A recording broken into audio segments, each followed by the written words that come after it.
अस्सलाम वालेकुम, welcome to talimdost.com। हमारा आज का चैप्टर है chapter number 2, it is biological molecule. Biological molecule के हवाले से हम बात करेंगे तो सबसे पहले हमारे पास एक टर्मिनोलॉजी आती है, that is known as biochemistry. Biochemistry को हम जानते हैं, चैप्टर नंबर 1 में हम इसको डिस्कस कर चुके हैं कि बायोकेमिस्ट्री एक इंटरडिसिप्लिनरी ब्रांच है, यानी कि बायो और केमिस्ट्री के मिक्सचर से हमारे पास जो ब्रांच आती है उसे हम बायोकेमिस्ट्री के नाम से जानते हैं। इसको हम अदर वर्ड्स में देखें तो हम इसे केमिस्ट्री ऑफ लाइफ भी कह सकते हैं, यानी कि बायोकेमिस्ट्री यानी कि chemistry of life. Science concern with the chemical basis of life, ये ऐसी साइंस है जो कि जिंदगी से रिलेटेड केमिकल और केमिकल प्रोसेसेस से डील करती है। Science concern with the various molecules that occur in living cells and organism and with their chemical reaction. ये वो साइंस है जिसके अंदर हम ऐसे मॉलिक्यूल्स को हम डिस्कस करते हैं जो कि लिविंग सेल्स में पाए जाते हैं, लिविंग ऑर्गेनिज्म में पाए जाते हैं और लिविंग रिएक्शंस में काम लेते हैं। Anything more than a superficial comprehension of life, कोई भी ऐसी चीज जो लाइफ की सिर्फ सतही जगह से आगे की तरफ मूव करे उसे भी हम बायोकेमिस्ट्री कहते हैं। In all it's diverse manifestation demands a knowledge of biochemistry. तो बायोकेमिस्ट्री के नॉलेज से ही हम किसी भी ऑर्गेनिज्म का स्ट्रक्चर और उसके फंक्शन करने का अंदाज देख सकते हैं। जैसे कि हमें जानते हैं कि हमारी बॉडी बहुत से मॉलिक्यूल्स की मिलकर बनी हुई है। हम कहते हैं कि cell is the basic structural and functional unit of life. अब इसमें सेल्स किस चीज से मिलकर बने हुए हैं बताते हैं। खुद सेल्स एटम से मिलकर बने हुए हैं, एटम्स एलिमेंट्स पे मुश्तमिल हैं। ये डिफरेंट एलिमेंट्स हमारी बॉडी के अंदर कंबाइन होते हैं और आपके पास डिफरेंट तरह के मॉलिक्यूल्स बनते हैं। तो ये molecules, molecular structures, chemical bonding, ये सारा कुछ हम केमिस्ट्री में डील करते हैं। तो ये बेसिकली एक ऐसी हमारे पास ब्रांच आ जाती है जिसके अंदर हम ऐसे मॉलिक्यूल्स को डिस्कस करते हैं जो कि लाइफ में पाए जाते हैं और उनके केमिकल एस्पेक्ट्स क्या है, उनकी वैलेंसीज, उनकी केमिकल बॉन्डिंग, ये तमाम चीजें बायोलॉजी और केमिस्ट्री का कॉम्बिनेशन बन जाती है। Principal areas of biochemistry, biochemistry के कौन कौन से एरियाज हैं। Biochemistry structural and functional of biological macromolecule. जैसा कि हमें पता है कि मॉलिक्यूल्स की दो टाइप्स हैं। मैक्रोमॉलिक्यूल्स ऐसे मॉलिक्यूल्स हैं जो कि लार्ज मॉलिक्यूल हैं, जो बहुत बड़े बड़े हैं। फॉर एग्जांपल प्रोटीन है हमारे पास, कार्बोहाइड्रेट है हमारे पास, न्यूक्लिक एसिड है हमारे पास, लिपिड्स हैं, ये तमाम चीजें माइक्रोमॉलिक्यूल्स हैं। तो हमारी बॉडी इन बड़े बड़े मॉलिक्यूल से मिलकर बनी हुई है, तो इसका स्ट्रक्चर और इनके फंक्शन हम बायोलॉजिकल केमिस्ट्री या बायोकेमिस्ट्री में ही डिस्कस करते हैं। इसके अलावा मेटाबॉलिज्म इंसान की बॉडी में चलने वाले बेतहाशा रिएक्शंस हैं जो कि मेटाबॉलिज्म है कहलाते हैं। मेटाबॉलिज्म की दो टाइप्स हो सकती हैं, anabolic reaction and catabolic reactions. Anabolic processes वो प्रोसेसेस हैं जिसमें स्मॉल मॉलिक्यूल्स रिएक्ट करके कॉम्प्लेक्स मॉलिक्यूल्स बनाते हैं, जबकि कैटाबॉलिज्म या कैटाबॉलिक प्रोसेसेस ऐसे रिएक्शंस हैं जो कि जिसमें हमारी बॉडी में मौजूद हैवी और कॉम्प्लेक्स मॉलिक्यूल टूट के छोटे छोटे मॉलिक्यूल जैसे कार्बन डाइऑक्साइड, वाटर और इस तरह के कंपाउंड तैयार करते हैं और इसमें साथ एनर्जी की भी रिलीज होती है।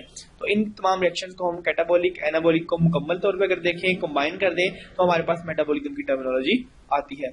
Then molecular genetics. Molecular genetics एक ऐसी ब्रांच है जिसके अंदर हम देखते हैं कि लाइफ कैसे रेप्लिकेट करती है, कैसे आपके इंफॉर्मेशन पेरेंट्स से ऑफस्प्रिंग तक पहुंचाई जाती है और उसमें कौन से मॉलिक्यूल दरकार हैं। तो उसमें जेनेटिक्स वगैरह की हम डिस्कशन करते हैं, जीन्स, डीएनए, ये तमाम चीजें वहां देखते हैं। इसके अलावा प्रोटीन की सिंथेसिस कैसे होती है, ट्रांसक्रिप्शन और ट्रांसलेशन, जो कि हमने चैप्टर 1 में भी डिस्कस किया, उसी से रिलेटेड यहाँ पे हम सारी टर्मिनोलॉजीज देखते हैं। डायग्राम में आप देख सकते हैं कि कैसे एक बायोकेमिस्ट्री लाइफ साइंस की ब्रांच है और वो दूसरी ब्रांचेस से कैसे डील करती है। तो बायोकेमिस्ट्री बायोलॉजी से अगर आप रिलेट करते हैं तो जेनेटिक्स आपके सामने आती है, फिजिक्स के साथ रिलेटेड है, forensic, nature, proteomics, mathematics, nano technology, chemistry. These all branches of biology and other sciences have interdisciplin, यानी कि इन तमाम के आपस में ताल्लुकात हैं, साइंसेज बहुत ज्यादा आपस में मैच करती हैं। देन ये आप देख सकते हैं कि आपके सामने एक पिक्चर दिखाई जा रही है जिसमें एक सेल है, सेल के अंदर आपको क्रोमेटिन नजर आ रहा है, न्यूक्लियस में ये कार्बोहाइड्रेट प्रोटीन लगी हुई है, सेल मेम्ब्रेन में राइबोसोम्स भी प्रोटीन और आरएनए के बने हुए हैं। यानी कि बताने का मकसद यह है कि हमारी सेल के अंदर या सेल खुद सिर्फ इन मॉलिक्यूल्स के मिलकर बना हुआ है। कौन कौन से मॉलिक्यूल्स हैं, प्रोटीन है, कार्बोहाइड्रेट है, लिपिड्स हैं, डीएनए है और आरएनए है। डिफरेंट मॉलिक्यूल्स डिफरेंट जगहों पे डिफरेंट तरीके से अरेंज होते हैं और हमारे डिफरेंट ऑर्गेनेलिज बन जाते हैं। ये डिफरेंट ऑर्गेनेलिज असेंबल होकर आपके पास एक सेल का स्ट्रक्चर बनाते हैं और हम कहते हैं कि cell is the basic structure of life. तो इस पिक्चर से हमें जो बेसिक मैसेज मिलता है वो ये है कि हमारी बॉडी के तमाम पार्ट्स, तमाम सेल्स, तमाम ऑर्गेनेलिज कुछ मॉलिक्यूल्स के बने हुए हैं, और ये molecules protein, carbohydrate, lipid, DNA और आरएनए पे मुश्तमिल है। इसके साथ ही हम बात करते हैं कि बैक्टीरिया और मैमल्स में भी कुछ कंपाउंड्स मौजूद हैं। वो कौन से कंपाउंड्स हैं? वाटर तो लाइफ के लिए बहुत नेसेसरी है, ये हम सब जानते हैं। बैक्टीरिया के अंदर 70% वाटर है और मैमल्स के अंदर भी 70% वाटर है। प्रोटीन्स बैक्टीरिया के अंदर 15% होती हैं, जबकि मैमल्स के अंदर, हाई ऑर्गेनिजम्स के अंदर प्रोटीन्स 18% पे चली जाती हैं। कार्बोहाइड्रेट बैक्टीरिया में 3% है और मैमल्स में 4% है। लिपिड्स बैक्टीरिया में 2% है और मैमल्स में 3% है। आप देख सकते हैं कि लिपिड्स की अमाउंट भी कॉम्प्लेक्स है, ज्यादा है। चूंकि मैमल्स यूकैरियोट्स हैं, दे हैव कॉम्प्लेक्स बॉडी, सो आप देख सकते हैं कि इनके पास ये तमाम अमाउंट्स ज्यादा पाई जा रही हैं। डीएनए बैक्टीरिया के पास 1 है एंड मैमल्स के पास डीएनए 0.25 है। अब यहाँ पे एक बड़ी इंटरेस्टिंग चीज हमें देखने को मिल रही है कि तमाम चीजें बैक्टीरिया में कम थी लेकिन मैमल्स में ज्यादा थी। यहाँ पे हिसाब उल्टा हो गया, डीएनए यहाँ ज्यादा है जबकि मैमल्स में डीएनए कम है। उसकी वजह है प्लाज्मिड। आप पढ़ चुके हैं कि बैक्टीरिया के अंदर सिंगल सर्कुलर क्रोमोसोम के मॉलिक्यूल्स मौजूद होते हैं, यानी कि उनके क्रोमोसोम के अलावा भी बैक्टीरिया के अंदर डीएनए के सर्कुलर मॉलिक्यूल्स पाए जाते हैं, जिनका काम वेक्टर के तौर पे या फिर उनको बैक्टीरिया को रेसिस्टेंस देना होता है। तो इन वेक्टर्स, इन प्लाज्मिड्स की मौजूदगी की वजह से आप देख सकते हैं कि डीएनए बैक्टीरिया में ज्यादा हो गया, जबकि मैमल्स में बैक्टीरिया 4 गुना कम है। इसी तरह से आरएनए भी बैक्टीरिया में 6% के करीब है, जबकि मैमल्स के अंदर सिर्फ 1.1% है। अदर ऑर्गेनिक मॉलिक्यूल्स में विटामिन, हार्मोन्स वगैरह रहते हैं, वो 2 के करीब हैं और मैमल्स के अंदर भी 2 के ही करीब है। इनऑर्गेनिक आयन दोनों में सेम है, 1% है। तो ये कुछ बेसिक्स आपने पढ़े हैं कि कौन से मेन केमिकल कंपाउंड्स हैं और ये किस किस रेशियो में पाए जाते हैं, वो आप देख सकते हैं, आपके सामने दिखाया जा रहा है। यहाँ पे भी हमें एक बैक्टीरियल और मैमल सेल्स का मिलता है। वाटर दोनों में तकरीबन सेम है, प्रोटीन बैक्टीरिया में थोड़ी सी कम है, न्यूक्लिक एसिड बैक्टीरिया में ज्यादा हो गया, लिपिड्स भी कम है और बाकी चीजें तकरीबन कांस्टेंट रखी जाती हैं। देन मेटाबॉलिज्म को हमने थोड़ा सा डिफाइन किया पीछे। हम मेटाबॉलिज्म किस तरह से डिफाइन करते हैं? Sum of all the controlled chemical reaction. किसी भी एक ऑर्गेनिज्म की बॉडी के अंदर चलने वाले तमाम रिएक्शंस का सम, तमाम रिएक्शन को कंबाइन कर दें तो हम उसे मेटाबॉलिज्म का नाम दे देते हैं। मेटाबॉलिज्म 2 तरह की चीजों पर मुश्तमिल है, कैटाबॉलिज्म एंड एनाबॉलिज्म। कैटाबॉलिज्म को आप ब्रेक डाउन से रिलेट करते हैं, यानी कि टूटने का अमल। ये ऐसा रिएक्शन है जिसके अंदर तोड़ फोड़ होती है, डिकम्पोजिशन की तरह का रिएक्शन है ये, और इस रिएक्शन के बाद आपके पास एनर्जी बनती है और इससे कुछ बिल्डिंग ब्लॉक्स बनते हैं जो कि एनाबॉलिज्म में काम आते हैं। यानी कि आप देख सकते हैं, हमारे पास इसकी एग्जाम्पल लेंगे हम। हमारे पास कार्बोहाइड्रेट है C6H12O6 जो कि एक हैवी कंपाउंड है। ब्रेक डाउन करने के बाद ये कार्बन डाइऑक्साइड और वाटर में कंबाइन हो जाता है। This is a type of catabolism, यानी कि सेक्शन के बाद हमारे पास कुछ छोटे छोटे मॉलिक्यूल्स आए हैं जो कि आगे बिल्डिंग ब्लॉक का काम करेंगे। अब यही ब्लॉक्स आपस में जुड़ेंगे और जुड़ के आपके पास दोबारा से कार्बोहाइड्रेट बनाने की एबिलिटी भी रखते हैं। अब छोटे मॉलिक्यूल्स के जुड़ने से कार्बोहाइड्रेट का बनना, this is an anabolism process, यानी कि सिंथेसिस, बायोसिंथेसिस, किसी चीज की तैयारी हो रही है। छोटे छोटे मॉलिक्यूल्स को मिला के आप बड़ा मॉलिक्यूल बना रहे हैं। लेकिन ये एबिलिटी जिसको आप फोटोसिंथेसिस के नाम से जानते हैं, ये एबिलिटी सिर्फ और सिर्फ प्लांट्स के पास होती है, क्योंकि इसके अंदर एनर्जी रिक्वायर्ड है और प्लांट्स एनर्जी ले सकते हैं लाइट से और इस बिल्डिंग ब्लॉक को इस्तेमाल करके कॉम्प्लेक्स कार्बोहाइड्रेट बना सकते हैं। तो इसको हम कहते हैं जी कि एनाबॉलिज्म है। एनाबॉलिज्म एनर्जी इस्तेमाल करता है और बिल्डिंग ब्लॉक को भी इस्तेमाल करके लार्ज मॉलिक्यूल्स, मैक्रो मॉलिक्यूल्स और इवन सेल के स्ट्रक्चर तक बनाने की एबिलिटी रखता है। तो हमने देखा कि स्मॉल मॉलिक्यूल जुड़ते हैं, एनाबॉलिज्म करते हैं एनर्जी रिक्वायरमेंट से और आपके पास लार्ज मॉलिक्यूल बनते हैं। फिर ये लार्ज मॉलिक्यूल टूटते हैं, कैटाबॉलिज्म के तहत स्मॉल मॉलिक्यूल बनते हैं और साथ में एनर्जी आपको वापस मिल जाती है। तो ये एक एनाबॉलिज्म और कैटाबॉलिज्म का रिलेशन है। इस बार आप देख सकते हैं यहाँ पे कि हमारे पास फूड के मॉलिक्यूल है, कैसे हमारा सेल एनर्जी हासिल करता है। हमने फूड खाई, फूड ज्यादातर मैक्रो मॉलिक्यूल पे ही मुश्तमिल है। कैटाबॉलिक पाथवे से इसको तोड़ा जाता है और तोड़ने के बाद छोटे छोटे मॉलिक्यूल्स में कन्वर्ट कर दी जाती है। इसके नतीजे में आपको एनर्जी मिलती है जो कि आप इस्तेमाल कर सकते हैं और इसके नतीजे में आपको बहुत सी हीट एनर्जी भी मिलती है। यही वजह है कि रेस्पिरेशन के नतीजे में हमारी बॉडी हीट प्रोड्यूस करती है, हम गर्म हो जाते हैं। देन जो एनर्जी हमें मिली, इस एनर्जी को हम डिफरेंट मकासद के लिए इस्तेमाल कर सकते हैं। इस एनर्जी को हम यूज कर सकते हैं अपनी ग्रोथ के लिए, अपने डिफरेंट कामों के लिए, रोजमर्रा की एक्टिविटीज के लिए। साथ ही में हम इसी एनर्जी को इस्तेमाल करके और कुछ बिल्डिंग ब्लॉक्स को इस्तेमाल करके अपनी बॉडी के लिए जरूरी मैक्रो मॉलिक्यूल भी प्रिपेयर करते हैं। जैसा कि हमारी बॉडी में सेल्स डिवाइड हो रहे हैं, ग्रोथ होनी है, बहुत सी नई चीजें बननी है, तो ये नई चीजें बनाने के लिए बिल्डिंग ब्लॉक्स भी हम यही यूज करेंगे और एनर्जी भी यही यूज करेंगे और इन बिल्डिंग ब्लॉक्स को इस्तेमाल करके अपनी रिक्वायर्ड मॉलिक्यूल्स, मैक्रो मॉलिक्यूल्स हम तैयार कर लेंगे। Then organic molecules, what is mean by organic molecules? Organic molecules को हम कहते हैं कि ये मॉलिक्यूल्स की एक टाइप है। हम केमिस्ट्री को जैसे दो ब्रांचेस में डिवाइड करते हैं, organic chemistry and inorganic chemistry, इसी तरह से हमने मॉलिक्यूल्स को भी दो कैटेगरीज में डिवाइड कर दिया है on the basis of their nature. ऐसे मॉलिक्यूल जिसके अंदर कार्बन और हाइड्रोजन का लिंक पाया जाए, ऐसे मॉलिक्यूल्स को हम कहते हैं कार्बोहाइड्रेट्स, यानी कि organic compounds, organic molecules. Organic molecules ऐसे मॉलिक्यूल्स हैं जिसके अंदर कार्बन और हाइड्रोजन एक दूसरे से ज्वाइंट हुए हों, ऐसे मॉलिक्यूल्स को हम कहते हैं ऑर्गेनिक मॉलिक्यूल्स। और याद रखिएगा, हमारी बॉडी में तमाम कंपाउंड्स कार्बन ही के बने हुए हैं और ये ऑर्गेनिक कंपाउंड ही कहलाते हैं। मास सवाई चंद एक कंपाउंड के जिनमें कार्बोनेट, बाइकार्बोनेट और कार्बन डाइऑक्साइड वगैरह शामिल है। इनके अलावा majority of the compounds are organic molecules because we living organisms are organic in nature. तो यहाँ पे एक और मजे की बात यह है कि तमाम ऑर्गेनिक कंपाउंड्स कार्बन रखते हैं। All organic compound contain carbon but not every compound that contain carbon is organic, यानी कि तमाम कार्बन रखने वाले कंपाउंड ऑर्गेनिक नहीं होते। तमाम ऑर्गेनिक कंपाउंड में कार्बन होती है, जैसे कि ग्लूकोज देखें आप, न्यूक्लिक एसिड देखें आप, प्रोटीन देखें, तमाम में कार्बन मौजूद है क्योंकि तमाम ऑर्गेनिक है। लेकिन कुछ ऐसे कंपाउंड हैं जिनमें कार्बन तो मौजूद है लेकिन वो ऑर्गेनिक नहीं है। For example H2CO2, H2CO3 and HCO3, bicarbonate, carbonate, ये कुछ ऐसे कंपाउंड हैं जिनके ऊपर कार्बन तो मौजूद है लेकिन ये ऑर्गेनिक कंपाउंड नहीं है। एग्जाम्पल आपको दी जा रही, carbon dioxide is not organic since carbon atom is joined to the other carbon atom और हाइड्रोजन। कार्बन डाइऑक्साइड में बेशक कार्बन मौजूद है लेकिन ये ऑर्गेनिक कंपाउंड नहीं है। देन इनऑर्गेनिक कंपाउंड्स कौन से होते हैं? ये ऐसे कंपाउंड्स हैं जिनके पास हाइड्रोजन और कार्बन आपस में लिंक्ड नहीं है, और इनके अंदर बहुत से ऑर्गेनिक कंपाउंड ऐसे होते हैं जिसके अंदर कार्बन और हाइड्रोजन के अलावा भी कंपाउंड शामिल हैं, जैसा कि ऑक्सीजन आ सकती है, सल्फर आ सकती है, नाइट्रोजन आ सकती है और फॉस्फोरस भी आ सकती है। ऑक्सीजन का इस्तेमाल हमारे कंपाउंड्स में होता है और ये ऑक्सीजन स्टेबिलिटी प्रोवाइड करती है। फॉस्फोरस हमारा डीएनए में मौजूद होता है, न्यूक्लिक एसिड में मौजूद होता है।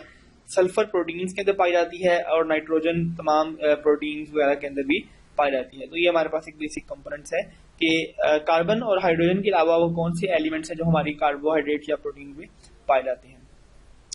देन इंपॉर्टेंस ऑफ कार्बन, हमने कहा कि हमारे ऑर्गेनिक कंपाउंड तमाम के तमाम कार्बन पे मुश्तमिल हैं। कार्बन में ऐसी क्या खास बात है कि आप कार्बन इतने कंपाउंड बनाने में मजबूर है? उसकी वजह है कि कार्बन की कुछ खास प्रॉपर्टीज हैं। वो क्या प्रॉपर्टीज हैं वो हम देखने जा रहे हैं।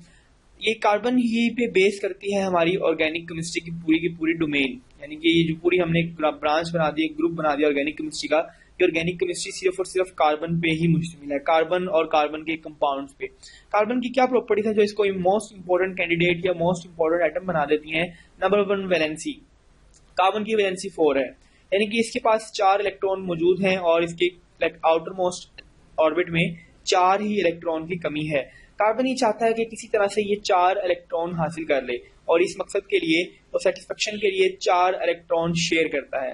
कोवलेंट बॉन्ड, जिसमें आप जानते हैं कि म्यूचुअल शेयरिंग की जाती है। तो कार्बन का एक एटम दूसरे 4 एटम्स के साथ कोवलेंट बॉन्ड बनाता है और 4 इलेक्ट्रॉन म्यूचुअली शेयर कर देता है। इस रिएक्शन के बाद कार्बन को ये खुशफहमी मुब्तला हो जाती है कि उसके पास 4 अपने और 4 शेयर्ड इलेक्ट्रॉन यानी कि 8 इलेक्ट्रॉन मौजूद हैं। और आपको पता है कि अगर किसी एटम के आउटर मोस्ट शेल में 8 इलेक्ट्रॉन मौजूद हों तो हम ऑक्टेट रूल के मुताबिक उसे स्टेबल एटम बरकरार कह देते हैं। तो तमाम एटम्स केमिकल बॉन्ड बनाते ही इसलिए ताकि वो स्टेबल हो जाएं, तो इस मकसद के बाद कार्बन भी स्टेबल हो जाता है। तो कार्बन की एक एटम के साथ एक एटम की 4 बॉन्ड्स बनाने की एबिलिटी कार्बन को बड़ा यूनिक बना देती है। इसके अलावा एक और जो कॉन्सेप्ट हमारे पास आता है, कार्बन के पास ना सिर्फ सिंगल बॉन्ड बनाने की एबिलिटी है बल्कि ये डबल बॉन्ड और ट्रिपल बॉन्ड बनाने की खसूसियत भी रखता है। ये तमाम खसूसियात जो हैं वो इन एटम्स को और इन कंपाउंड्स को बहुत इंपॉर्टेंट प्रॉपर्टीज दे देती हैं। डायग्राम में आप देख सकते हैं कि कैसे एक कार्बन के गिर्द उसके 4 इलेक्ट्रॉन्स रिवॉल्व कर रहे हैं और बाकी इलेक्ट्रॉन्स भी यहाँ पे पाए जाते हैं। कार्बन के जो कंपाउंड्स हैं वो डिफरेंट शेप्स अटेन कर सकते हैं। उनकी शेप स्ट्रेट चेन भी हो सकती है, ब्रांच चेन में भी हो सकती है, यानी कि एक चेन इस तरह से और एक ब्रांच की फॉर्म में निकल रही है। तो और इसके अलावा एक रिंग कंपाउंड मॉलिक्यूल, यानी कि कार्बन के पास ये डिफरेंट शेप्स बनाने की एबिलिटीज मौजूद हैं। इसके साथ हम बात करते हैं कार्बन की एग्जाम्पल्स कहाँ है। कार्बन बहुत सी एग्जाम्पल में पाई जाती है। अगर हम बात करें कोल की तो ये कोयले में भी पाई जाती है, डायमंड में भी पाई जाती है, ये मोटर ऑयल के अंदर पाई जाती है, मोबाइल जो हम डालते हैं व्हीकल्स के अंदर। इसके अलावा ये ग्रेफाइट लुब्रिकेंट्स में पाई जाती है और हमारी ग्रेफाइट पेंसिल्स के अंदर भी, लेड के अंदर भी इसका रोल प्ले है। तो ये तमाम कंपाउंड्स हैं कार्बन के। कार्बन का एक एटम दूसरे एटम के साथ 4 बॉन्ड्स बना सकता है। ऐसा कि आप यहाँ देख सकते हैं कार्बन के पास 4 बॉन्ड्स बनाने की एबिलिटी मौजूद है, क्योंकि इसके पास 4 इलेक्ट्रॉन है और 4 ही इलेक्ट्रॉन ये म्यूचुअली शेयर करता है, तो इसके पास 4 बॉन्ड्स बन जाती हैं। यहाँ आप देख सकते हैं कि आपको एक रिंग दिखाया जा रहा है, दिस इज कार्बन एटम, और ये कार्बन एटम डिफरेंट एटम्स के साथ बॉन्ड बनाने की कोशिश कर रहा है। तो हर कार्बन एटम ने दूसरे 4 एटम के साथ बॉन्ड बनाया हुआ है, number 1 bond, number 2 bond, number 3 bond and number 4 bond. तो इस तरह से एक कार्बन एटम 4 बॉन्ड बना के अपने आप को स्टेबल कर लेता है। या फिर आप यहाँ देख सकते हैं कि एक कार्बन एटम 2 डबल बॉन्ड बनाता है और 2 सिंगल बॉन्ड बना के 4 बॉन्ड पूरी करता है। या फिर कार्बन एटम एक ट्रिपल बॉन्ड और एक सिंगल बॉन्ड बना के भी 4 बॉन्ड्स को पूरी कर सकता है।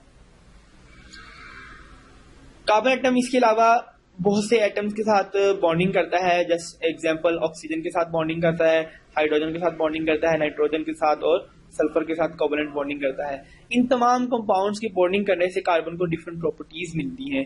Simple organic compound single bond के जरिए जुड़े होते हैं, जैसा कि मीथेन है। मीथेन के अंदर एक कार्बन के साथ 4 हाइड्रोजन आपको नजर आ रहे हैं और चारों हाइड्रोजन सिंगल कोवलेंट बॉन्ड के साथ जुड़े हुए हैं। इसी तरह से एथेनॉल में भी आप देख सकते हैं कि कार्बन एटम सिंगल बॉन्ड के साथ तमाम एटम्स को कंबाइन कर रहे हैं। Simple molecules with double bond, कुछ ऐसे मॉलिक्यूल्स भी हैं जो कि डबल बॉन्ड्स के जरिए जुड़े हुए हैं, जैसा कि आप यहाँ देख सकते हैं कि carbon to carbon double bond मौजूद है और आगे 2 हाइड्रोजन मौजूद हैं। इथिलीन इस कंपाउंड का नाम है।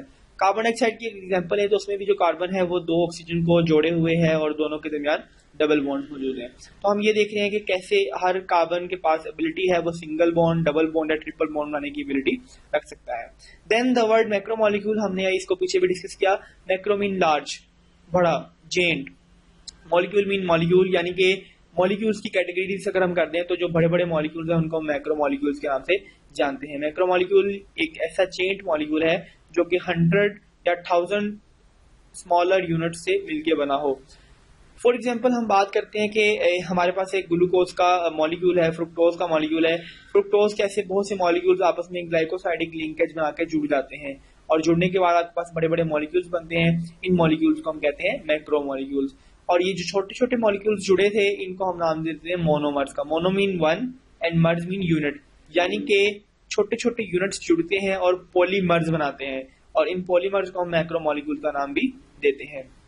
तो जो वर्ड मर है that is derived from the unit, यानी कि एक यूनिट को हम मोनोमर कहेंगे और अगर ये बहुत से यूनिट जुड़ जाएं, पॉली यूनिट्स जुड़ जाएं, तो हम उसे नाम दे देते हैं पॉलीमर का। और usually macromolecules are also polymers. इन मैक्रोमोलिक्यूल को हम आगे डिटेल में डिस्कस करने जा रहे हैं। हमारे पास 4 डिफरेंट टाइप के मैक्रोमोलिक्यूल्स हैं, जिनमें कार्बोहाइड्रेट है, न्यूक्लिक एसिड है, लिपिड्स हैं और प्रोटीन है। इनको हम आने वाले लेक्चर में डिटेल में डिस्कस करेंगे। उससे पहले हम कुछ सिंपल मॉलिक्यूल्स देखेंगे कि कुछ सिंपल मॉलिक्यूल भी लाइफ के अंदर बहुत ज्यादा फ्रिक्वेंट पाए जाते हैं, जिसमें से एक सिंपल सा मॉलिक्यूल है वाटर, जिसे आप H2O के नाम से जानते हैं। स्ट्रक्चरल फॉर्मूले की अगर हम बात करें तो ये 2 H हैं जो कि एक ऑक्सीजन के साथ कंबाइन है और कंबाइन होकर वाटर का स्ट्रक्चर बनाते हैं। पानी या H2O हमारी बॉडी के लिए बहुत ज्यादा इंपॉर्टेंट है, बिकॉज ये एक बैकबोन का काम करता है। हमारी बॉडी को, हमारी लाइफ को सर्वाइव करने के लिए एक बैकबोन का रोल प्ले करता है। वाटर को यूनिवर्सल सॉल्वेंट भी कहते हैं। यूनिवर्सल सॉल्वेंट से मुराद ऐसा सॉल्वेंट है जो तमाम चीजों को अपने अंदर डिसॉल्व करने की एबिलिटी रखता है। तो अगर हम देखें तो हमें लगता है कि पानी के पास बहुत सी चीजों को अपने अंदर डिसॉल्व और एब्जॉर्ब करने की एबिलिटी है, लेकिन स्टिल इसके अलावा कुछ कंपाउंड्स ऐसे हैं जो वाटर में डिसॉल्व नहीं होते। For example lipids and fats. तो कुदरत का ये काम भी बड़ा इंपॉर्टेंट है हमारे लिए कि अगर ये लिपिड्स और फैट्स वाटर में डिसॉल्व नहीं होते तो इसकी भी एक वजह है। हमारी बॉडी की कंपोजिशन इन्हीं लिपिड्स और फैट से की गई है। अगर हमारी बॉडी के लिपिड्स और फैट्स भी वाटर में डिसॉल्व हो जाते तो हमारी बॉडी का स्ट्रक्चर पानी में मेंटेन ना रह पाता। हमारी बॉडी पानी में जाती और पानी में जाकर डिसॉल्व हो जाती और हमारा वजूद बरकरार ना रहता। तो नेचर ने एक बड़ी प्लानिंग के तहत कुछ कंपाउंड्स को वाटर में डिसॉल्व करवाया और कुछ कंपाउंड को वाटर में डिसॉल्व नहीं करवाया। तो चूंकि हम देखते हैं कि ज्यादातर कंपाउंड वाटर में डिसॉल्व हो जाते हैं, सो दैट्स व्हाई इस प्रॉपर्टी की वजह से हम वाटर को यूनिवर्सल सॉल्वेंट कहते हैं। अगर हम सेल का एनालिसिस करें तो एक सेल के अंदर 75 से लेके 85% तक वाटर पाया जाता है, यानी कि सेल के साइटोप्लाज्म में ज्यादातर वाटर ही मौजूद है। एंड पोलर मीन यानी कि वाटर की नेचर पोलर है। वाटर के ऊपर 2 तरह के पोल्स बन जाते हैं। वाटर का जो ऑक्सीजन पार्ट है that is partially negative and hydrogen part is partially positive. ये पॉजिटिव और नेगेटिव कैरेक्टर वाटर को पोलैरिटी प्रोवाइड करता है और इस पोलैरिटी की मदद से वाटर अपनी बहुत सी खसूसियात को बरकरार रख पाता है। वाटर की परसेंटेज डिफरेंट ऑर्गन्स के अंदर डिफरेंट पाई जाती है। फॉर एग्जांपल आप देख सकते हैं ओवरऑल बॉडी के अंदर 65 to 89% वाटर है। बॉडी के कुछ पार्ट्स में पानी 65% है, कुछ पार्ट्स में 89% पहुंचता है। ब्रेन के अंदर 85% पानी पाया जाता है, जबकि बोन्स के अंदर वाटर की अमाउंट 20% है। तो ये different in amount of water इसलिए है क्योंकि इनकी काम डिफरेंट है। ब्रेन एक बड़ा डेलिकेट सा नरम सा ऑर्गन है, इसकी प्रोटेक्शन के लिए भी वाटर चाहिए, इसकी प्रॉपर फंक्शनिंग के लिए आयन के लिए भी वाटर चाहिए। तो यहाँ पे वाटर काफी ज्यादा है, 85% वाटर मौजूद है।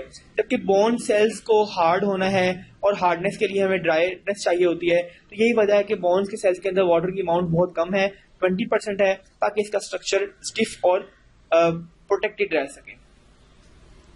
Then structure of water. Water का अगर हम स्ट्रक्चर देखें केमिकल बेसिस पे तो हमें पता चलता है कि वाटर के मॉलिक्यूल सिंगल कोवलेंट बॉन्ड से जुड़े हुए हैं।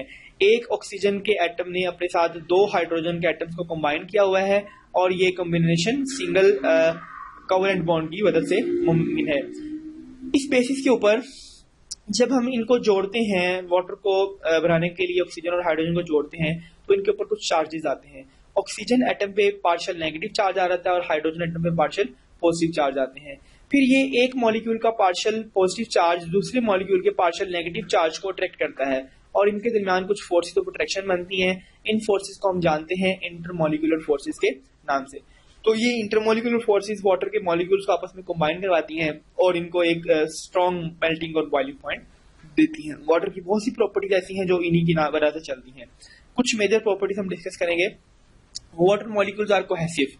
वाटर के डिफरेंट मॉलिक्यूल्स आपस में जुड़ जाते हैं। उसकी वजह हमने यही देखी कि आपने पिछली साइड में देखा इसको कि वाटर के जो बहुत से मॉलिक्यूल्स हैं वो क्यों आपस में जुड़े हुए हैं, बिकॉज उनके दरमियान पॉजिटिव और नेगेटिव इंटरेक्शन है। तो कोहेजन वाटर का एक मॉलिक्यूल बहुत से मॉलिक्यूल से जुड़ा हुआ है। उसकी वजह यही है कि इनके दरमियान कोहेसिव फोर्सेस मौजूद हैं, इनके दरमियान कुछ कॉम्बिनेशन मौजूद हैं, अट्रैक्टिव फोर्सेस मौजूद हैं। दैट्स वाई हम कहते हैं कि ये कोहेसिवनेस है। इससे हम बात करेंगे आगे कि वाटर की स्पेसिफिक हीट। स्पेसिफिक हीट से क्या मुराद है? स्पेसिफिक हीट वो हीट है जो कि चाहिए होती है किसी भी लिक्विड को अगर हम उसे वेपर्स में कन्वर्ट करना चाहें। यानी कि एक वाटर का मॉलिक्यूल, वाटर की अमाउंट वो कितनी एनर्जी को टॉलरेट कर सकती है, कितने टेम्परेचर को बर्दाश्त कर सकती है अपने आप को चेंज के बगैर, ये उसकी स्पेसिफिक हीट कहलाती है। The amount of heat a substance absorb per gram to increase its temperature 1 degree centigrade. यानी कि 1 ग्राम सब्सटेंस का टेम्परेचर 1 डिग्री सेंटीग्रेड बढ़ाने के लिए जितनी हीट रिक्वायर्ड होगी उसको हम कहते हैं स्पेसिफिक हीट। तो वाटर के लिए 1 कैलोरी पर ग्राम, यानी कि अगर आप 1 ग्राम वाटर का जो टेम्परेचर है वो 1 डिग्री सेंटीग्रेड बढ़ाना चाहते हैं तो उसके लिए आपको 1 कैलोरी एनर्जी चाहिए होगी। ये वाटर की स्पेसिफिक हीट है। हम देख सकते हैं कि वाटर की स्पेसिफिक हीट काफी ज्यादा है बनिस्बतन दूसरे लिक्विड्स के। तो उसी की वजह से हम देखते हैं कि पानी का टेम्परेचर गर्म करना या ठंडा करना मुश्किल काम है।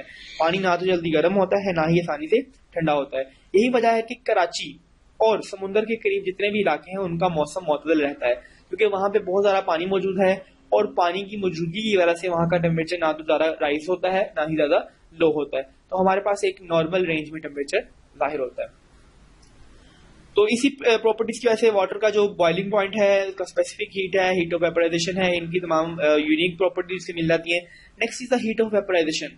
हीट ऑफ वेपराइजेशन ये वो अमाउंट ऑफ एनर्जी है जो कि हमें चाहिए होती है 1 ग्राम लिक्विड को वेपर में कन्वर्ट करने के लिए।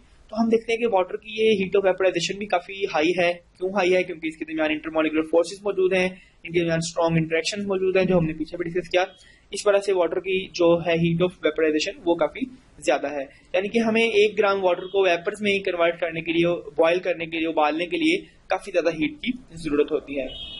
Then water is an excellent solvent. Water एक बहुत अच्छा सॉल्वेंट है। कैसे? सॉल्वेंट क्या है? Solvent is a fluid in which another substance can called solute can be dissolve. Solvent हम ऐसे सॉल्यूशन को कहते हैं, सॉल्वेंट हम ऐसे लिक्विड को कहते हैं जिसके अंदर कोई और सब्सटेंस डिसॉल्व हो सके, उसे हम कहते हैं सॉल्वेंट। तो चूंकि वाटर बहुत सी चीजों को डिसॉल्व कर लेता है तो वाटर को हम एक्सीलेंट सॉल्वेंट का नाम दे सकते हैं। फिर हम 2 टर्मिनोलॉजीज यूज करते हैं, हाइड्रोफोबिक एंड हाइड्रोफिलिक। कुछ कंपाउंड्स ऐसे हैं जो वाटर के साथ डिसॉल्व नहीं होते, वाटर के साथ कांटेक्ट नहीं करते, ऐसे कंपाउंड्स को हम हाइड्रोफोबिक कंपाउंड्स कहते हैं, यानी कि वाटर फीलिंग, पानी से डरने वाले कंपाउंड, फॉर एग्जांपल लिपिड्स हैं, फैट्स हैं और इवन आपका वैक्स है, ये तमाम जो कंपाउंड्स हैं ये वाटर फीलिंग या हाइड्रोफोबिक कंपाउंड्स हैं। इसी तरह से दूसरा कंपाउंड जो है वो है हाइड्रोफिलिक कंपाउंड, ऐसे कंपाउंड जो कि वाटर को अट्रैक्ट करते हैं, वाटर से लव करते हैं, वाटर में इजीली डिसॉल्व हो जाते हैं, ऐसे कंपाउंड्स को हम कहते हैं हाइड्रोफिलिक कंपाउंड, यानी कि वाटर लविंग कंपाउंड। इसमें आपकी शुगर है, साल्ट्स हैं, साल्ट्स बहुत इजीली वाटर में डिसॉल्व हो जाते हैं क्योंकि साल्ट्स भी पोलर नेचर रखते हैं और वाटर के पास भी पोल्स मौजूद हैं, दैट्स वाई इनके आपस में इंटरेक्शन से इजीली साल्ट वाटर में डिसॉल्व कर जाता है। तो सोडियम क्लोराइड को अगर हम पानी में डालें तो ये बड़ी इजीली डिसॉल्व हो जाता है। क्यों इजीली डिसॉल्व होता है, उसका मैकेनिज्म हम देखते हैं। होता यह है कि जब हम सोडियम क्लोराइड को NaCl को वाटर में डालते हैं तो ये स्प्लिट अप कर जाता है into two ion, Na and Cl। तो ये Na पॉजिटिव आयन और Cl नेगेटिव आयन ये अपने इर्द गिर्द वाटर के मॉलिक्यूल्स को अरेंज कर लेते हैं। पॉजिटिव के गिर्द वाटर अपना नेगेटिव पोर्शन करके इसको पूरी तरह से इंटरेक्ट कर लेता है, घेर लेता है, और क्लोरीन के केस में नेगेटिव के गिर्द वाटर अपना पॉजिटिव पोर्शन एक्सपोज करता है और इसको चारों तरफ से सराउंड कर लेता है। इस सराउंडिंग की वजह से हमें ऐसा लगता है कि सोडियम और क्लोरीन आयन वाटर में हल हो चुके हैं। तो यही वजह है कि कैसे सोडियम क्लोराइड इजीली वाटर के अंदर सोल्यूबल हो जाता है। Then one question is that heat capacity of water. हमने देखा कि वाटर की हीट कैपेसिटी काफी ज्यादा है। हमें अगर वाटर के 1 ग्राम वाटर को 15 से 16 डिग्री सेंटीग्रेड तक लेके जाना है तो उसके लिए हमें कितनी कैलोरीज रिक्वायर्ड होंगी। तो हमें पता चलता है कि तमाम जो इसमें हीट एनर्जी रिक्वायर्ड है वो हाइड्रोजन बॉन्ड्स को तोड़ने के इस्तेमाल आती है, यानी कि वाटर टेम्परेचर स्टेबलाइजर के तौर पे एक्ट करता है। यही बात हमने की थी कि कराची का मौसम क्यों सूटेबल रहता है, क्यों एक जगह पे स्टेबल रहता है, because water is a heat stabiliser. वो हीट को स्टेबल रखता है, पानी अपने अंदर हीट को एब्जॉर्ब कर लेता है और टेम्परेचर को जल्दी बढ़ने नहीं देता। इसके बरक्स अगर हम देखें तो सहरा में, रेगिस्तान में, डेजर्ट में टेम्परेचर रात के टाइम बहुत सारा कम हो जाता है, रात को बहुत ठंड होती है और दिन के टाइम टेम्परेचर बहुत ज्यादा इंक्रीज कर जाता है। उसकी वजह यही है कि सैंड्स की प्रॉपर्टी ये है कि उसकी हीट ऑफ वेपराइजेशन या हीट स्पेसिफिक हीट बहुत ज्यादा कम है, बहुत जल्दी ठंडी हो जाती है और बहुत जल्दी गर्म हो जाती है। यही वजह है कि हमें दिन और रात में मौसम का एक खास डिफरेंस देखना पड़ता है। The specific heat of vaporization of water is 574 kilo calories per kilogram, यानी कि अगर आप 1 किलोग्राम वाटर का टेम्परेचर चेंज करना चाहते हैं, इसको आप वेपोरेट में कन्वर्ट करना चाहते हैं, तो उसके लिए आपको 574 किलो कैलोरीज एनर्जी प्रोड्यूस करनी पड़ेगी। 1 किलो इज इक्वल टू 1000। तो यहाँ पे किलो कैलोरी से मुराद ये है कि 574,000 कैलोरीज हमें यहाँ चाहिए 1 किलोग्राम वाटर को वेपराइज करने के लिए। अब वेपरेशन of only 2 ml out of 1 litre of water, यानी कि अगर हम 1 लीटर पानी में से सिर्फ 2 ml वाटर को एवेपोरेट करवा दें तो इसकी वजह से जो बाकी 998 ml वाटर रह गया उसका टेम्परेचर 1 डिग्री सेंटीग्रेड कम हो जाएगा। हमें पता है कि evaporation is a cooling process, तो अगर हम 1 लीटर वाटर में से 2 ml वाटर को एवेपोरेट करवाते हैं तो पीछे रह जाने वाला 998 ml वाटर का टेम्परेचर 1 डिग्री सेंटीग्रेड कम हो जाता है। देन हमने कहा water is a solvent, excellent solvent. Water एक बहुत अच्छा सॉल्वेंट है, एक बहुत अच्छा कंपाउंड है। ये सिर्फ अपने ऐसे कंपाउंड्स को एग्जिट करता है। हमने फिर 2 टर्मिनोलॉजी देखी कि हाइड्रोफिलिक कंपाउंड्स होते हैं और हाइड्रोफोबिक कंपाउंड्स होते हैं। हाइड्रोफिलिक कंपाउंड वाटर लविंग है, हाइड्रोफोबिक वाटर फीलिंग कंपाउंड है। तो यहाँ पे एक रूल हमारे पास आता है लाइक डिसॉल्व लाइक, जो चीज जैसी है वो अपने जैसी को डिसॉल्व करती है। बहुत सी चीजें ऐसी हैं जो वाटर को डिसॉल्व नहीं कर पाती। यहाँ पे आप डायग्राम में देख सकते हैं, हमारे पास एक ऐसी सरफेस है जो वाटर को एब्जॉर्ब नहीं करती। इस सरफेस के ऊपर हमने एक जेल या जेली लाइक मटेरियल रखा हुआ है, लेकिन वो वाटर इसके अंदर एब्जॉर्ब नहीं हो पा रहा। तो ये एक हाइड्रोफोबिक चीज की एग्जांपल है। इसी तरह से आप यहाँ देख सकते हैं, हमारे पास एक जूते की सरफेस है जिसके ऊपर हाइड्रोफोबिक कोटिंग है और इसके अंदर आपका कोई भी लिक्विड या फ्लूइड उसके अंदर ऐड नहीं हो पा रहा। Then ionization of water. Water की आयनाइजेशन प्रॉपर्टीज भी है। कैसे आयनाइजेशन है, अगर हम वाटर को ब्रेक करवाएं तो ये 2 पार्ट्स में आयनाइज हो जाता है, H positive and OH negative. Normal temperature पे 25 डिग्री सेंटीग्रेड पे अगर हम बात करें तो दोनों आयंस की कॉन्सेंट्रेशन सेम होती है। प्योर वाटर के अंदर H पॉजिटिव और OH नेगेटिव दोनों की अमाउंट सेम होती है and that amount is 10 to power 7 mole per litre. 1 litre water के अंदर 10 टू पावर -7 मॉल्स इकट्ठे हो जाते हैं। इसे हम कहते हैं आयनाइजेशन ऑफ वाटर, यानी कि वाटर के आयनाइज होने के बाद 25 डिग्री सेंटीग्रेड पे 10 टू पावर -7 मोल 1 लीटर में हो जाते हैं। H2O ब्रेक करता है H पॉजिटिव में और OH नेगेटिव में। वाटर की अगर हम एप्लीकेशंस की बात करें, फंक्शंस की बात करें, तो वाटर के कुछ बड़े इंपॉर्टेंट फंक्शन भी हैं। यानी कि क्या क्या फंक्शन है? सबसे पहला तो ये प्रोटेक्शन प्रोवाइड करता है। वाटर प्रोटेक्शन प्रोवाइड करता है किस चीज के खिलाफ? Effective lubricant. Water is an good lubricant. हमारी बॉन्ड्स के मूवमेंट के दौरान जहाँ पे फ्रिक्शंस का सामना हमें करना पड़ता है, तो वहाँ पे वाटर और इस तरह के कुछ फ्लूइड्स मौजूद हैं जो फ्रिक्शन को कम कर देते हैं।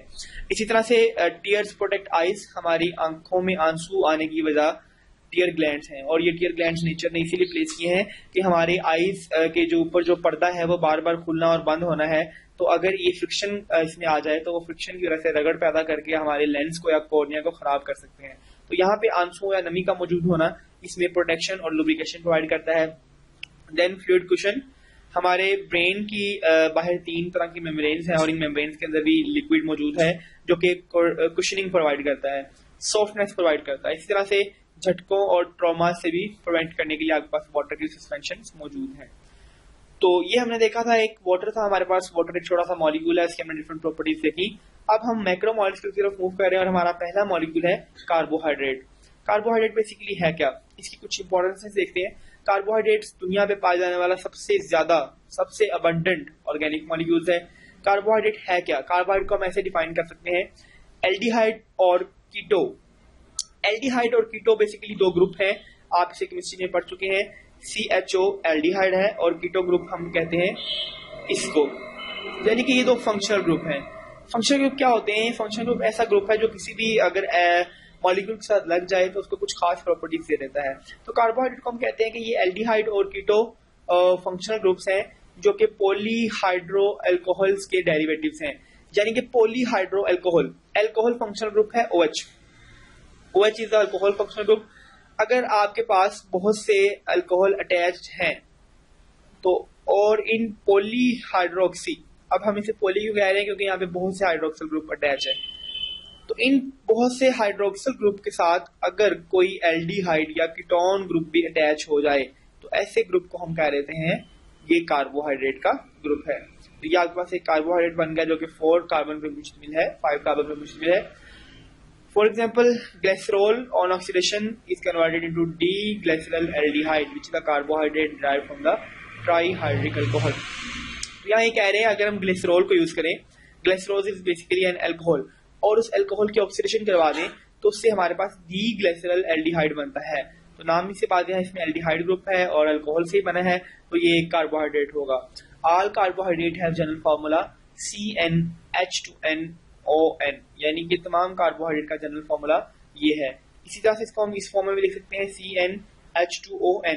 तो ये किसी भी कार्बोहाइड्रेट का जनरल फॉर्मूला है। जनरल से मुराद ये है कि आप N की कोई भी वैल्यू पुट कर दें, लेट्स सपोज N की वैल्यू 3 पुट कर दें तो आपके पास एक सिंपल सी शुगर बन जाती है। 3 2 6 एंड O अगेन 6। तो इस तरह से आपके पास डिफरेंट किस्म के कार्बोहाइड्रेट आपको मिलते हैं जो कि कार्बोहाइड्रेट ही की टाइप्स हैं। देन कार्बोहाइड्रेट को हमने कुछ ब्रांचेस में डिवाइड कर दिया है। नंबर 1 है मोनोसैकेराइड्स, ऐसे कार्बोहाइड्रेट जिसके अंदर सिर्फ एक सब यूनिट मौजूद है। डाइसैकेराइड्स, ये ऐसे कार्बोहाइड्रेट जिसके अंदर 2 सब यूनिट्स या 2 मोनोमर्स मौजूद हैं। ओलिगोसैकेराइड जिसके अंदर फ्यू मोनोसैकेराइड जुड़े हों। Di mean 2, mono mean 1। तो ओलिगो मीन फ्यू, यानी कि कुछ अगर सैकेराइड्स के मॉलिक्यूल आपस में कंबाइन कर जाए तो उसे हम ओलिगोसैकेराइड कहते हैं। पॉलीसैकेराइड, पॉली मीन मैनी, यानी कि अगर बहुत से आपके कार्बोहाइड्रेट्स बहुत से सब यूनिट्स ज्वाइन कर जाए तो हम पॉलीसैकेराइड का नाम देते हैं। मोनोसैकेराइड के एग्जांपल में राइबोज है, ग्लूकोज है, अरिथ्रोज है। डाइसैकेराइड में सुक्रोज है, लैक्टोज है।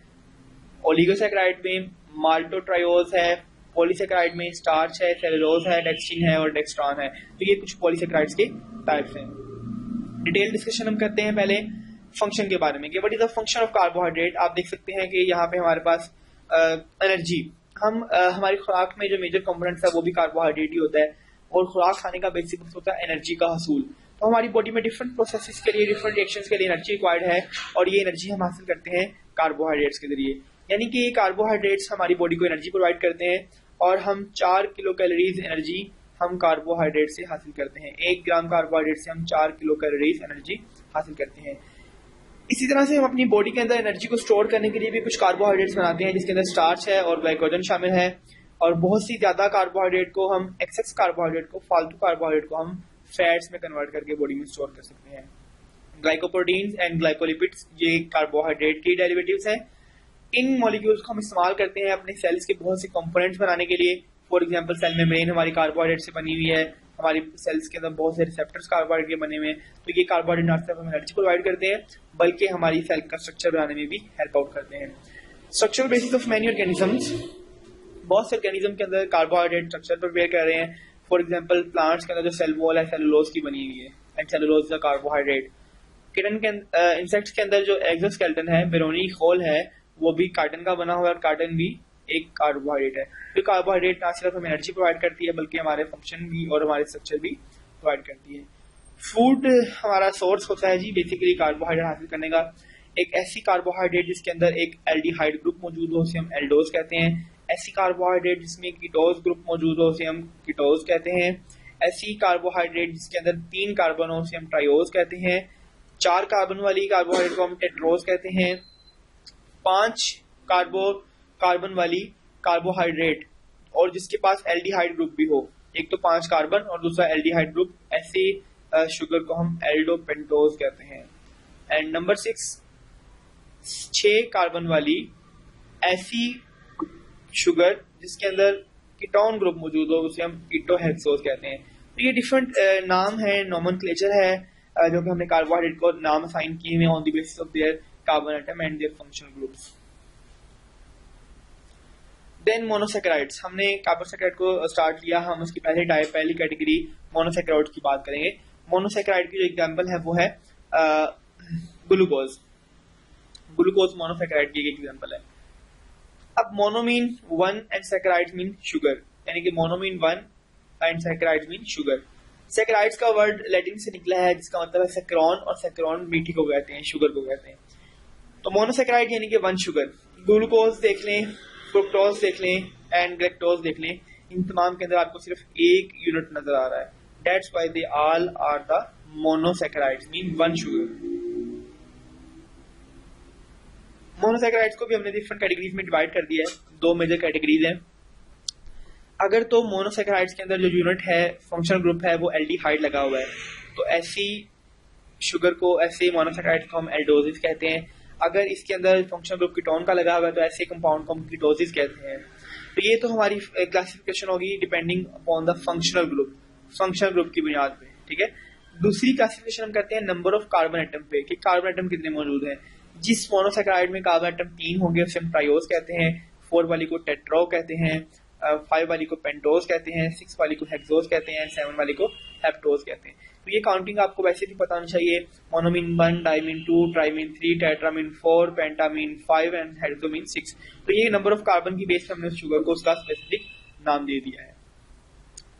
देन एग्जांपल्स आपको शो की जा रही हैं कि ट्रायोज की एग्जांपल में अगर आप एल्डिहाइड की बात करें, एल्डोज की बात करें, ट्रायोज में 3 कार्बन वाली एल्डोज ग्लिसरॉल एल्डिहाइड है और 3 कार्बन वाली कीटोज डाइहाइड्रोऑक्सीएसीटोन है।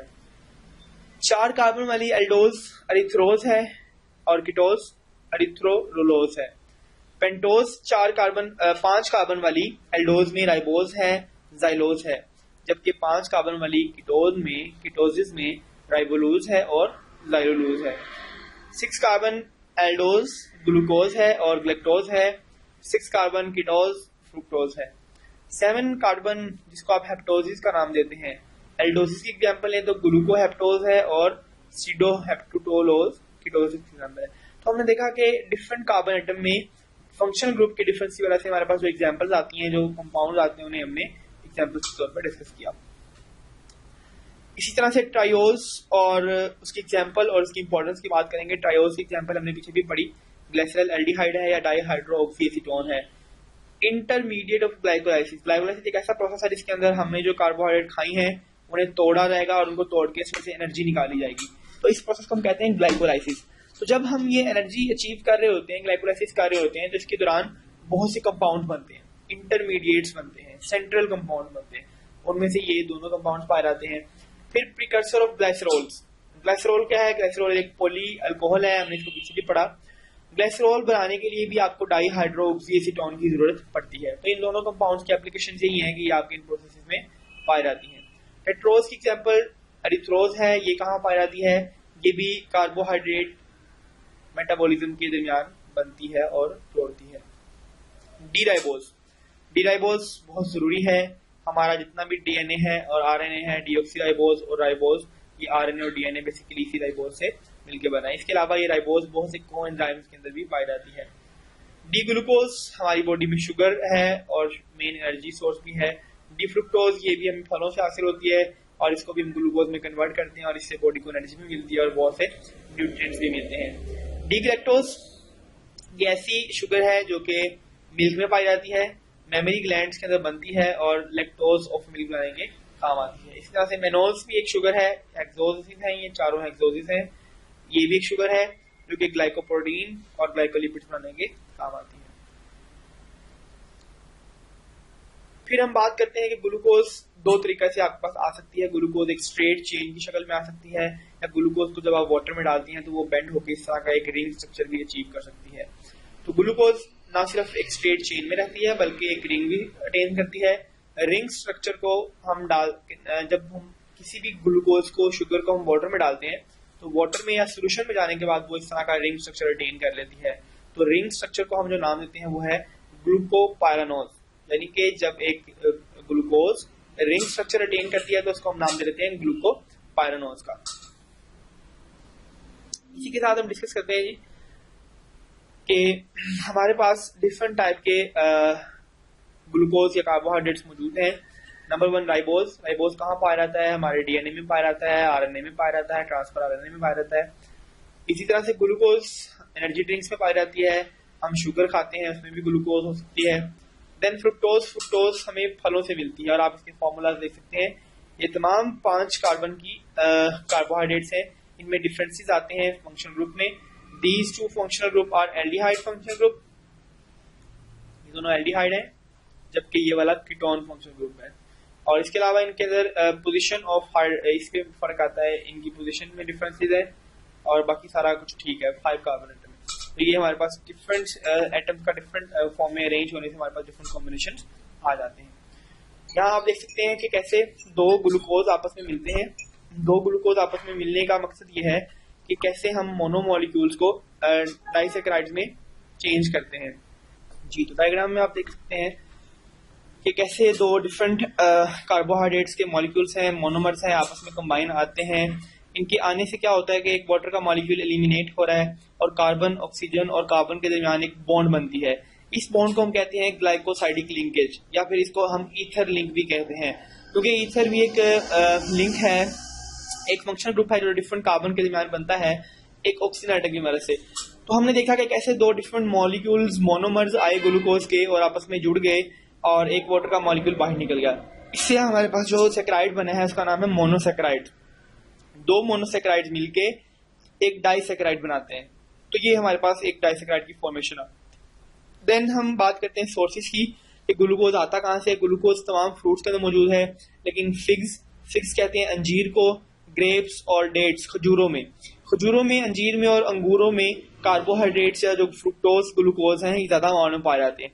इसके अलावा एप्पल्स, ऑरेंजेस, चेरीज, ये तमाम फ्रूट्स जो आपको नजर आ रहे हैं ये तमाम सोर्सेज हैं कार्बोहाइड्रेट्स के।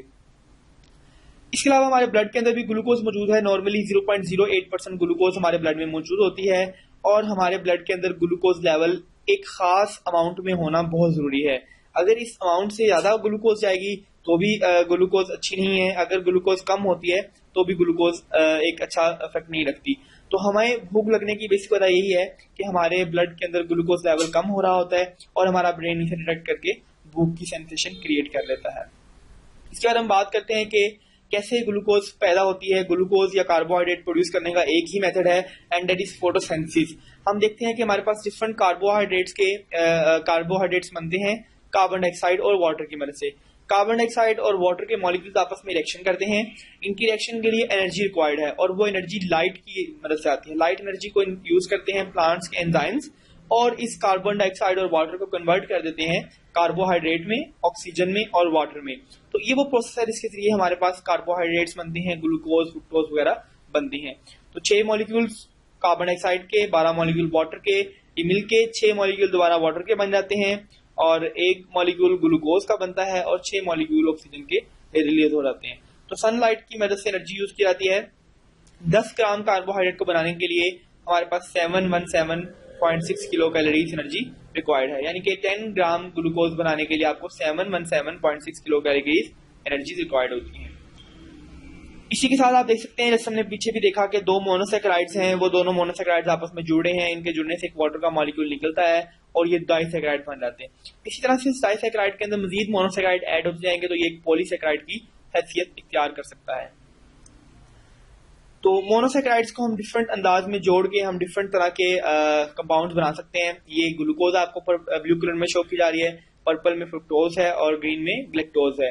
हम देखते हैं कि अगर आप 2 ग्लूकोज के मॉलिक्यूल को कंबाइन करवा दें तो उससे आपके पास एक माल्टोज बन जाता है। अगर हम एक ग्लूकोज और एक फ्रुक्टोज का मॉलिक्यूल को कंबाइन करवाएं तो उससे हमारे पास सुक्रोज बनता है। इसी तरह से एक ग्लूकोज और एक ग्लैक्टोज का मॉलिक्यूल अगर जुड़ जाए तो हमारे पास लैक्टोज बनती है।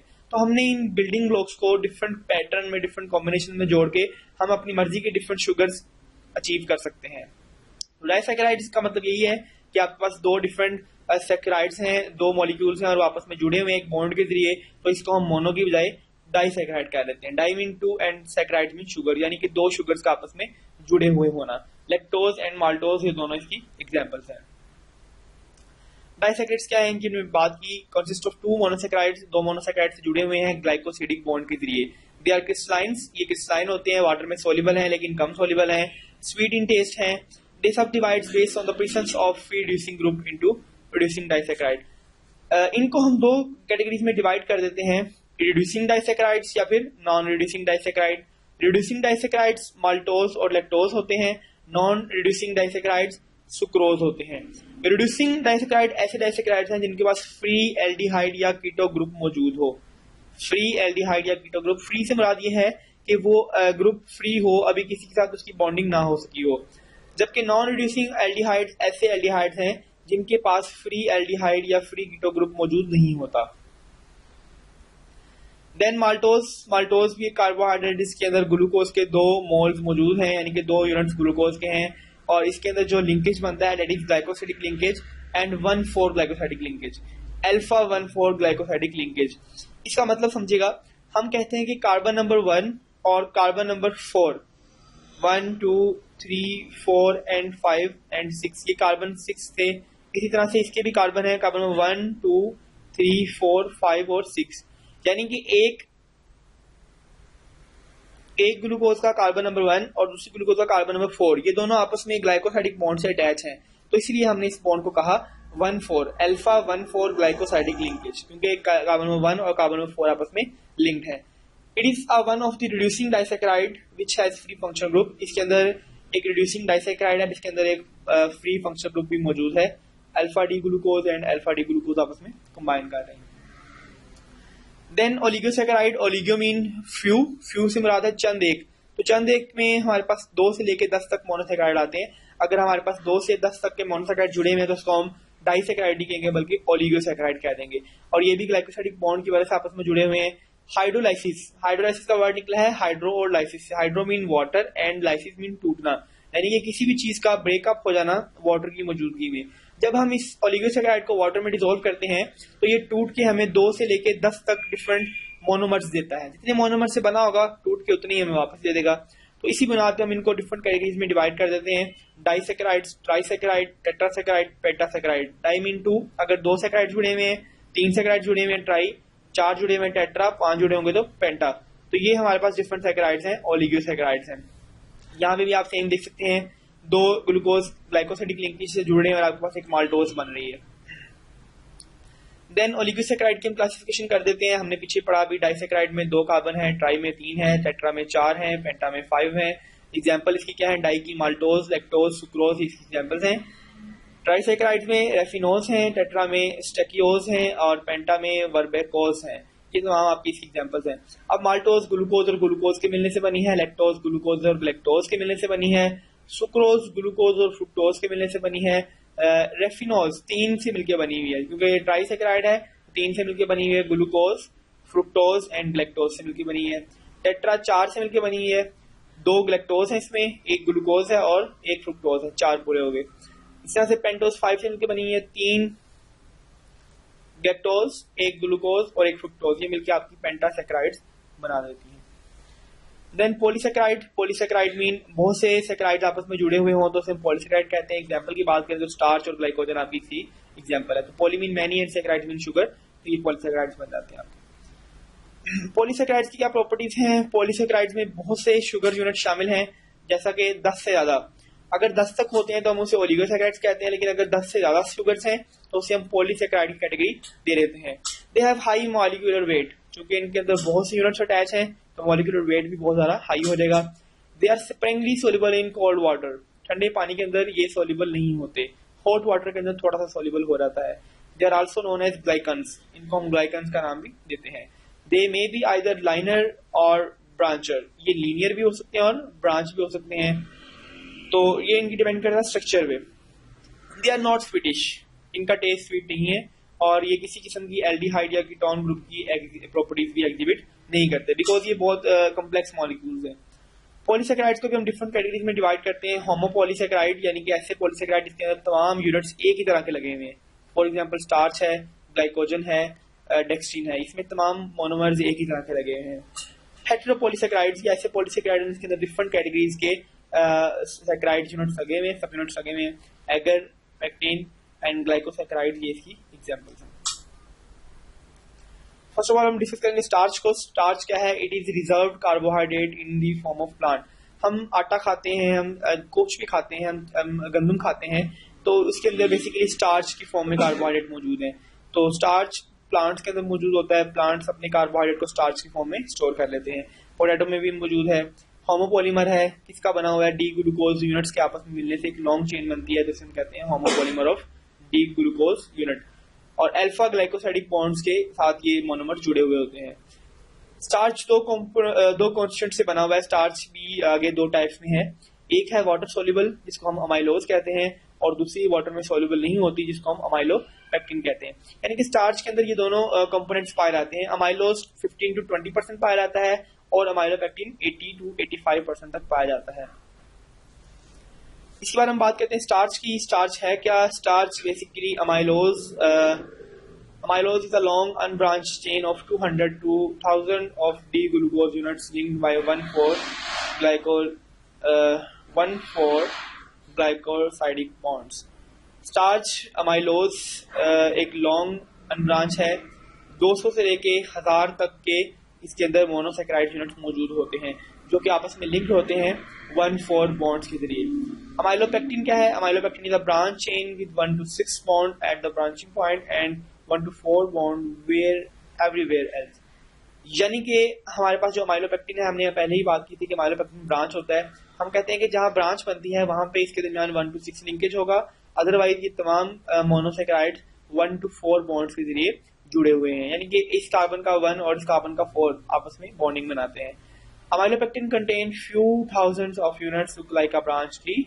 इसमें बहुत ज्यादा थाउजेंड्स की अमाउंट में मोनोसेक्राइड्स मौजूद हैं और ये दरख्त की तरह ब्रांचेस रखता है, बहुत ज्यादा ब्रांचेस होती है इसमें, 20 to 30 यूनिट्स पर ब्रांच।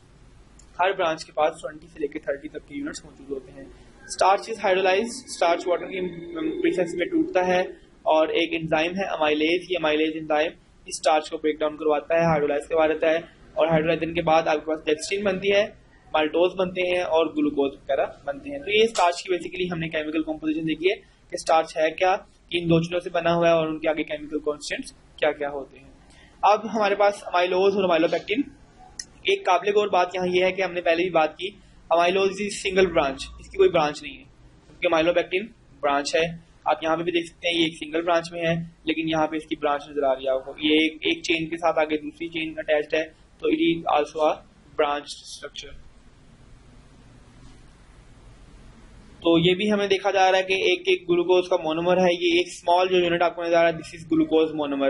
ये ग्लूकोज के बहुत से मोनोमर्स मिलकर एक लॉन्ग पॉलीमर चेन बना रहे हैं, and it is not a straight chain, यहाँ पे आपको बहुत सी ब्रांचेस भी निकलती हुई नजर आ रही हैं। Then what is the properties? Property ये है कि ये वाटर में सॉल्युबल नहीं होती। जब आप इसे आयोडीन के साथ रिएक्ट करवाते हैं तो आयोडीन से रिएक्ट करने के बाद ये ब्लू कलर देती है, और ये ब्लू कलर का आयोडीन टेस्ट हमें ये डिटरमाइन करने में मदद देता है कि आइदर स्टार्च किसी सोल्यूशन में मौजूद है या नहीं है। यहाँ आप देख सकते हैं कि हमारे पास एक स्टॉक का स्टार्च सोल्यूशन है, हमारे पास 100 ml हमने स्टार्च सोल्यूशन लिया है और उसके अंदर हम थोड़ी सी आयोडीन डाल रहे हैं। आयोडीन डालते ही आप देखेंगे इसका कलर ब्लू हो गया, तो इससे हमें ये पता चलता है कि हमारे इस सोल्यूशन के अंदर स्टार्च मौजूद है। तो basically it is also a type of starch test. Starch को टेस्ट करने के लिए हम आयोडीन को इस्तेमाल करते हैं, जिसकी मदद से हमारे पास स्टार्च की डिटेक्शन मुमकिन हो पाती है। The second carbohydrate is glycogen. जैसे कि हमने कहा प्लांट्स के अंदर जो फूड है कार्बोहाइड्रेट है वो स्टार्च की फॉर्म में स्टोर की जाती है, इसी तरह से एनिमल्स के अंदर कार्बोहाइड्रेट स्टोर की जाती है in the form of glycogen, और इसी खसूसियत की वजह से हम इसे एनिमल स्टार्च का नाम देते हैं। यानी कि हम इसको एनिमल्स के अंदर स्टार्च वाला काम हम इससे लेते हैं, दैट्स व्हाई हम इसे एनिमल स्टार्च का नाम देते हैं। ये ग्लाइकोजन हमारे लीवर्स के अंदर, हमारे मसल्स के अंदर, हमारे ब्रेन के अंदर बहुत ज्यादा हाई अमाउंट में पाया जाता है, वहां पे स्टोरिंग का काम करता है और एनर्जी भी प्रोवाइड करता है। स्ट्रक्चर ऑफ ग्लाइकोजन जो सा है वो बिल्कुल सेम है अमाइलोपेक्टिन की तरह, लेकिन इसके अंदर ब्रांचेस ज्यादा होती हैं। अगर आप स्टार्च को देखें तो स्टार्च के अंदर अमाइलोपेक्टिन का स्ट्रक्चर ये था और इसका स्ट्रक्चर भी इसी तरह से है, लेकिन फर्क यहाँ ये आता है कि अमाइलोपेक्टिन में ब्रांचेस कम थी जबकि ग्लाइकोजन के अंदर ब्रांचेस बहुत ज्यादा हैं।